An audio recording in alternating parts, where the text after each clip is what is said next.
Hello students, welcome to in this video. आज का हमारा टॉपिक है Newton's third law of motion.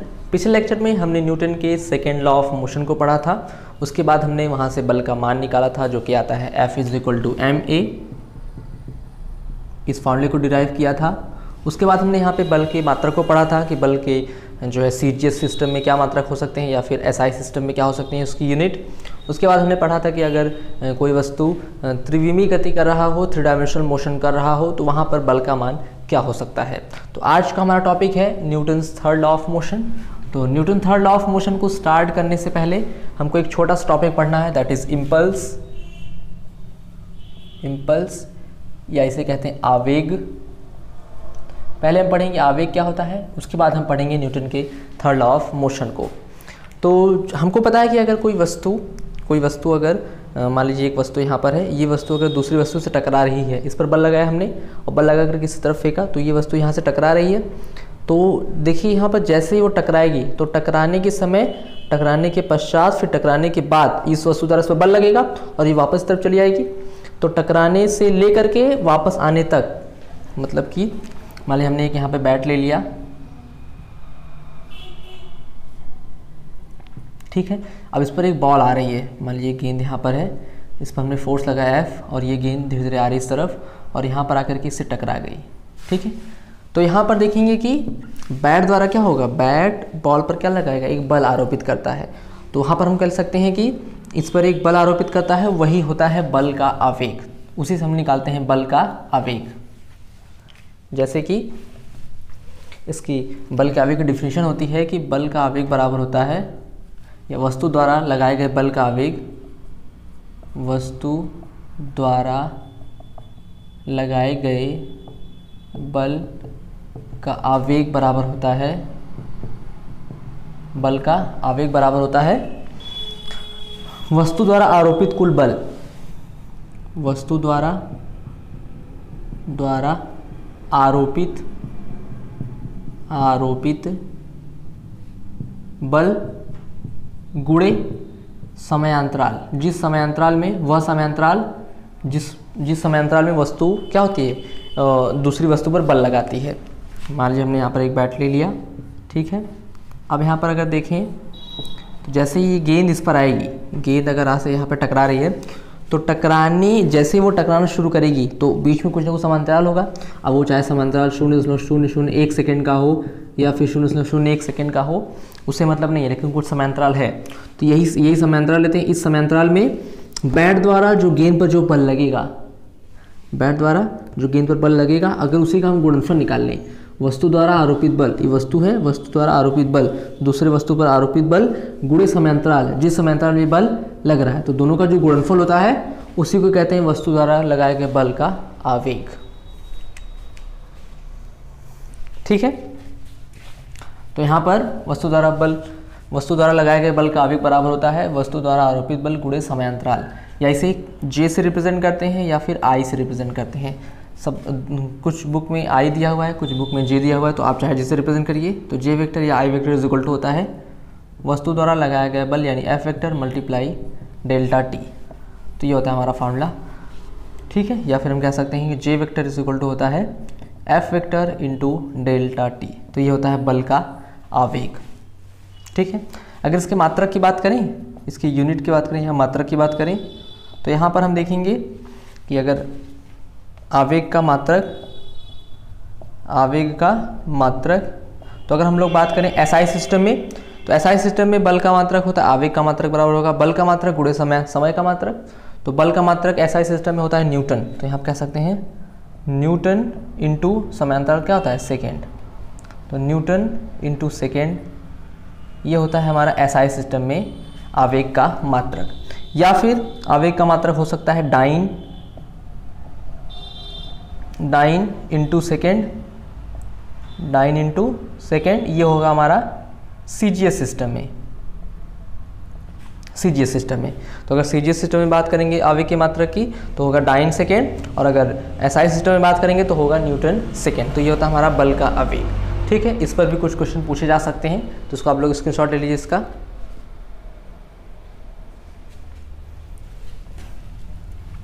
अब यहाँ पर एक चीज़ निकल के आती है कि हमको पता है कि F इज इक्वल टू होता है delta P upon delta T. ये आता है न्यूटन के सेकेंड लॉ से, न्यूटन्स सेकेंड लॉ से ये निकल के आता है कि F इज इक्वल टू होता है delta P upon delta T. तो यहाँ से अगर हम लोग क्या करें, इसको चेंज कर सकते हैं F is equal to D P upon D T में, क्योंकि डेल्टा पी और डेल्टा पी चेंज दिखा रहा है और D P upon D T भी चेंज को ही रिप्रेजेंट करता है। तो डी टी इधर ले लेंगे तो F D T is equal to हो जाएगा डी पी।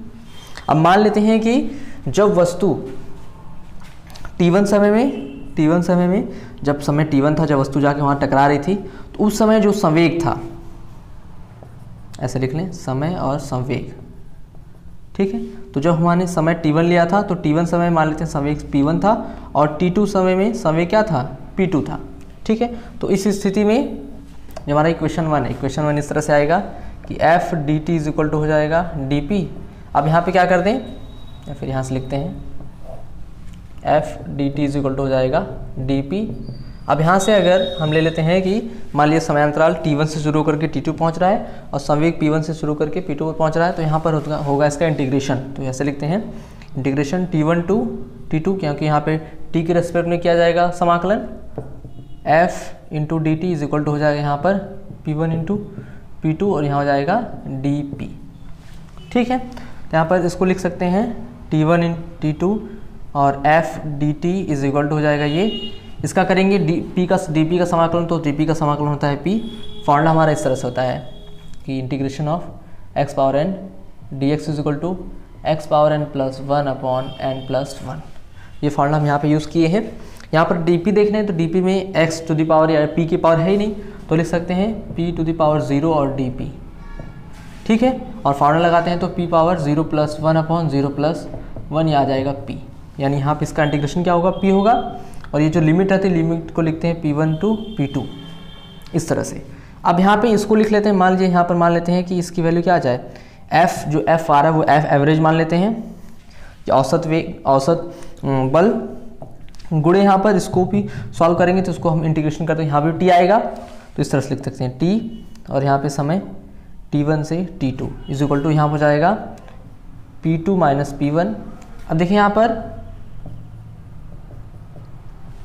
इंटीग्रेशन करने के बाद जैसे हमने इंटीग्रेशन किया तो P आ गया, समाकलन किया तो P आ गया।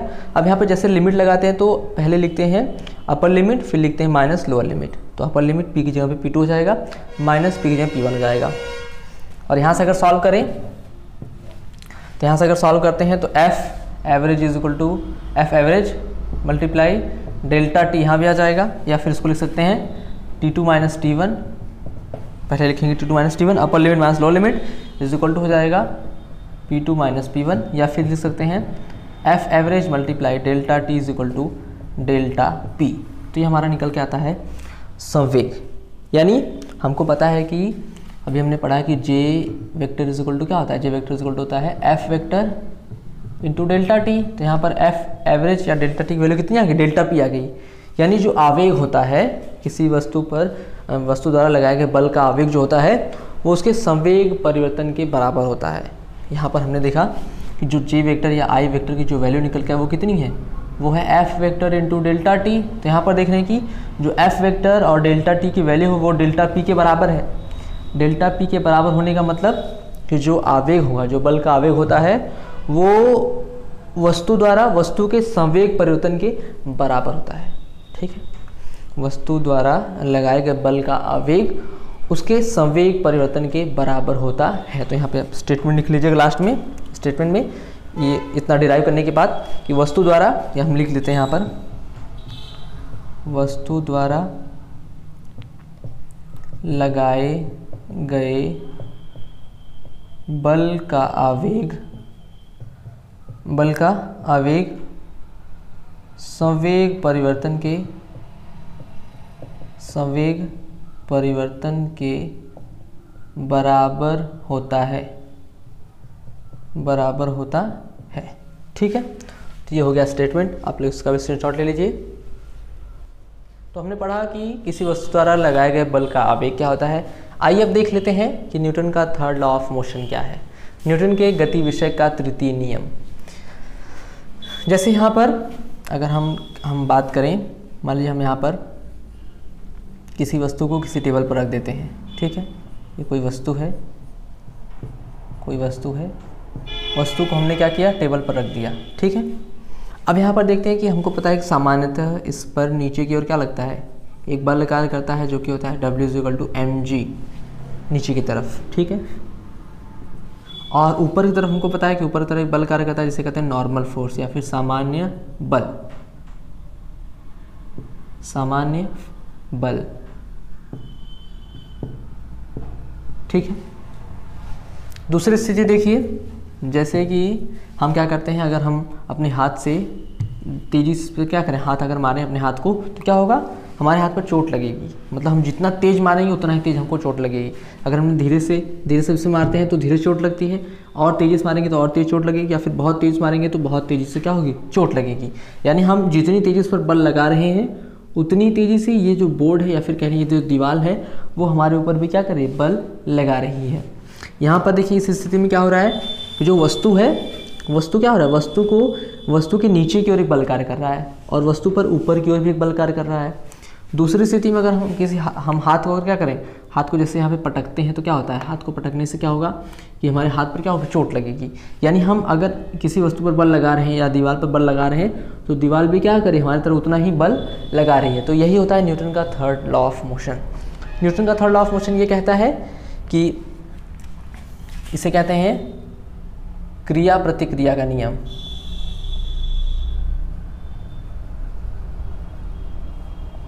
क्रिया प्रतिक्रिया का नियम, या इसे कह सकते हैं action and reaction, law of action and reaction, law of action and. तो न्यूटन का थर्ड लॉ ऑफ मोशन कहता है कि हर एक क्रिया की, प्रत्येक क्रिया की एक प्रतिक्रिया होती है। स्टेटमेंट इसका है, स्टेटमेंट कि प्रत्येक क्रिया की एक प्रतिक्रिया होती है। यानी हम किसी वस्तु पर क्या करें, किसी वस्तु पर अगर बल लगाते हैं तो वस्तु भी हमारी तरफ उतना ही बल लगाती है। जैसे हम लोग मान लीजिए हम यहाँ पर ज़मीन पर खड़े हैं या पृथ्वी पर खड़े हैं, तो हम क्या करें, हमारी तरफ से क्या हो रहा है, पृथ्वी पर बल कार्य कर रहा है। मतलब पृथ्वी क्या कर रही है, हमको अपनी तरफ आकर्षित कर रही है, अपनी तरफ खींच रही है। तो हम भी क्या कर रहे हैं, हम भी पृथ्वी पर एक बल कार्य लगा रहे हैं। जैसे हम मान लीजिए हम यहाँ पर हम खड़े हुए हैं इस तरह से, ठीक है। तो हमको पता है कि पृथ्वी हमको अपनी तरफ खींच रही है, तो पृथ्वी मतलब अपनी ओर हमको खींच रही है, तो हम भी क्या करते हैं, हम भी पृथ्वी को उतने ही बल से खींचते हैं। जितना बल पृथ्वी अपनी ओर लगाते हैं हमको खींचने में, उतना ही बल हम क्या करते हैं, पृथ्वी की ओर भी लगाते हैं। तो यहाँ पर क्या हो रहा है, एक क्रिया प्रतिक्रिया हो रही है। मतलब एक वस्तु दूसरे वस्तु पर क्या हो रही है, बल लगा रही है। अगर हमारे द्वारा पृथ्वी पर बल लगाया जाएगा तो पृथ्वी द्वारा भी उतना ही बल हमारे ऊपर लगाया जाएगा, ठीक है। या फिर हम अगर अपने हाथ से किसी एक वस्तु पर जोर से बल लगाते हैं तो उतना ही बल क्या होता है, वस्तु हमारी तरफ लगाती है। अब उसका प्रभाव हो या ना हो वो तो डिपेंड करेगा कि बल का मान कितना, बल का परिमाण कितना है। किसी किसी में प्रभाव दिखता है, किसी किसी में प्रभाव नहीं दिखता है। मान लीजिए यहाँ पर एक दीवार है, ठीक है, एक दीवार खड़ी यहाँ पर है। अब क्या करें, अगर हम इसे जोर से धक्का दें, मान लीजिए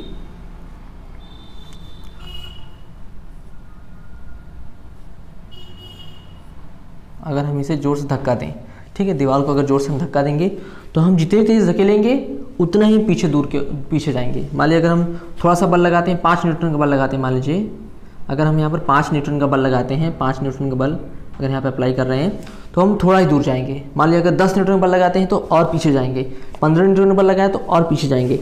मतलब कि अगर हम दीवार पर 5 न्यूटन का बल लगाते हैं तो 5 न्यूटन का बल दीवार भी हमारी तरफ लगाती है, जिससे हम पीछे के चले जाते हैं, ठीक है। या फिर अगर हम दीवार पर 10 न्यूटन का बल लगाते हैं तो 10 न्यूटन का बल दीवार भी हमारी तरफ लगाती है, जिससे कि हम और पीछे के चले जाते हैं, ठीक है। तो कहने का मतलब कि प्रत्येक वस्तु क्या होती है, प्रत्येक वस्तु दूसरे वस्तु पर या दूसरी वस्तु पहले वस्तु पर समान प्रकार से एवं विपरीत दिशा में क्या होती है, बल लगाती है।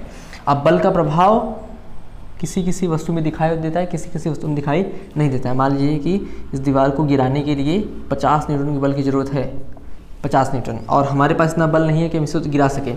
तो किसी जेसीबी से या फिर किसी और चीज़ से अगर इसको दूर से धकेलें, बल लगाएं, तो ये वस्तु क्या होगी, सॉरी ये दीवार क्या होगी, दीवार जो है पीछे की ओर गिर जाएगी। तो वहाँ पर प्रभाव दिखाई देगा, क्योंकि इसके पास इतना बल नहीं है कि वो उसके जेसीबी की तरफ इतना बल लगा सके। ठीक है, तो प्रत्येक क्रिया की एक प्रतिक्रिया होती है, यही होता है न्यूटन का थर्ड लॉ ऑफ मोशन। ठीक है, इस वीडियो में फ़िलहाल इतना ही। मुझे उम्मीद है कि आपको ये वीडियो पसंद आया होगा और आपको न्यूटन का थर्ड लॉ ऑफ मोशन भी क्लियर हो गया होगा।